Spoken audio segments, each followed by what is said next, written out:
নবীদের বৈশিষ্ট্য হচ্ছে নবীরা যেখানে মারা যায় ওখানেই কবর দিতে হয়। জানেন এটা?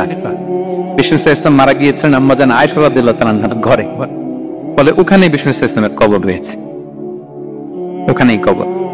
এবং ওই কবর দেওয়ার পরেই ওই কবর দেওয়া ঘরের ভিতরে আম্মাজান আয়েশা যতদিন আয়েশা রাদিয়াল্লাহু তাআলা আনহা যতদিন বেঁচে ছিলেন ওখানেই ছিলেন কবরের পাশে।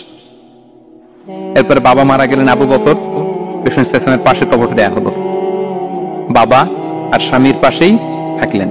এরপর ওমরে ফারুক মারা গেলেন, ওনারও কবর দেয়া হয়। কিন্তু এখন তো আর বাবা আর স্বামীর সাথে পর্দা নেই, ওমরে ফারুকের সাথে তো পর্দা আছে। তো তখন তিনি ঘরটা হয়ে গেছে ছোট, তিনটা কবরে অনেক জায়গা স্পেস নিয়ে গেছে, এখন অল্প একটু জায়গা পর্দা টাঙিয়ে দিলেন ওমরে ফারুকের সাথে পর্দা হিসেবে ছোট্ট একটা জায়গায় যতদিন বেঁচে ছিলেন ওখানটাতেই ছিলেন। ওমরে ফারুক যখন আমিরুল মুমিনিন খলিফা তখন ছেলে আব্দুল্লাহকে পাঠিয়েছিলেন যে যাও একটা অনুমতি আগে থেকে নিয়ে রাখো আম্মাজান আয়েশার কাছ থেকে, যেহেতু ঘরটা ওনার, ওনাকে বলে রাখো যে আমি মারা গেলে যেন আমার দুই বন্ধু মুহাম্মদ সাল্লাল্লাহু আলাইহি ওয়াসাল্লাম এবং আবু বকরের পাশে যেন কবর দেয়া হয়। আব্দুল্লাহ এসে বলল আব্বা জান তো এই পয়গাম পাঠিয়েছেন। আয়েশা রাদিয়াল্লাহু তাআলা বললেন আমার খুব ইচ্ছা ছিল আমি আমার স্বামী এবং বাবার পাশে শোব, কিন্তু আমিরুল মুমিনিন যখন চেয়েছেন এটাকে আমি ফিরিয়ে দিতে পারি না। ঠিক আছে যাও তোমার আব্বাকে বলো তোমার আব্বাই শোবেন ওই জায়গায়। আচ্ছা, তো ওমরে ফারুক আপনারা জানেন অ্যাসাসিনেশনে ইন্তেকাল করেছেন, আত্মাইর আঘাতে, ছুরিকাঘাত করা হচ্ছে, কয়েকবার স্টেবিং। এত জখম হয়েছে দুধ দিলে ওই জায়গা দিয়ে দুধ বের হয়ে যায় না, বীজ পানি দিলে বের হয়ে যায়। তো সবাই বলল আমিরুল মুমিনিন আপনি এবার ওসিয়ত করেন, কে হবে আপনার পরে লিডারশিপ, কে নিবে? মুসলিম উম্মাত অনেক বড় হয়ে গেছে। তখন তিনি ওসিয়ত করলেন এবং ছেলেকে আব্দুল্লাহকে আবার বললেন যে আব্দুল্লাহ আবার যাও, যে আম্মা জানের থেকে অনুমতি নাও।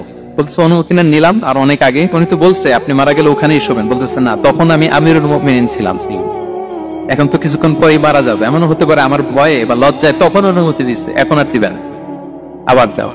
আবার গেল, আয়েশা রাদিয়াল্লাহু তাআলা আনহা বললেন না এখন আমি আগের কথার উপরে আছে, তোমার আব্বাই সেখানে শোক। সুবহানাল্লাহ।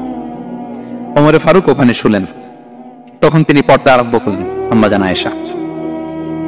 তাহলে রাসূল সাল্লাল্লাহু আলাইহি ওয়াসাল্লামের কবরটা হচ্ছে আম্মাজান আয়েশা রাদিয়াল্লাহু তাআলা আনহার ঘরের ভেতরেই।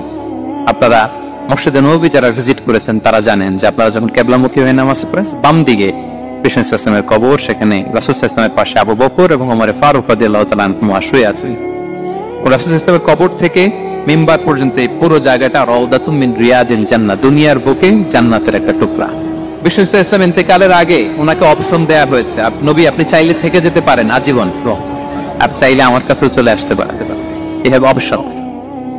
বিষ্ণু সাল্লাল্লাহু আলাইহি ওয়াসাল্লাম তার রবের সাথে সাক্ষাৎকে চুজ করেছেন এবং ইন্তেকালের আগে তিনি পড়েছিলেন আল্লাহুম্মা গফিরলি ওয়ারহামনি ওয়ালহিকনি বির রাফিকিল আ'লা, আল্লাহ আপনি আমাকে ক্ষমা করুন, আল্লাহ আপনি আমার প্রতি রহম করুন, আল্লাহ আমি আপনার সান্নিধ্যে যেতে চাই, পৃথিবীতে থাকতে চাই।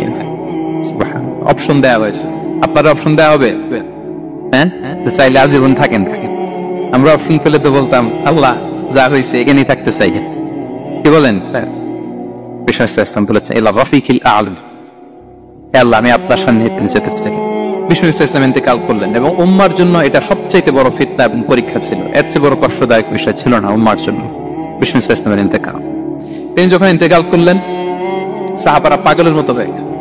ওমরে ফারুক উনি বিশ্বাসই করে না, উনি আমার নবী মরতে পারে এটা উনি ভাবতেই পারেন। উনি নাঙ্গা তলোয়ার বের করে বলতে আরম্ভ করলেন যে বলবে মুহাম্মদ মারা গিয়েছেন তার গর্দান উড়িয়ে ফেলবে। পরিস্থিতি অত্যন্ত ভয়ঙ্কর। আবু বকর রাদিয়াল্লাহু তাআলা আনহু তিনি আয়াত তেলাওয়াত করলেন ওমা মুহাম্মাদুন ইল্লা রাসূল ক্বাদ খালাত মিন ক্বাবলিহির রুসুল, মুহাম্মদ রাসূল ছাড়া কিছু নন, তার আগে অনেক রাসূল চলে গেছে, তিনি যদি মারা যায় বা শহীদ হয় তোমরা কি আবার আগের কুফরিতে ফিরে যাবে? এই আয়াত যখন তেলাওয়াত করলেন ওমরে ফারুক হাঁটু গেড়ে বসলেন। তিনি বললেন এই আয়াত তো আমি আগেও জানতাম, অনেক তেলাওয়াত করেছি, কিন্তু আমার মনে হলো এই মাত্র আয়াতটা নতুন করে শুনলাম, এই মাত্রই বোধহয় কোরআনের এই আয়াতটা নাজিল হয়েছে।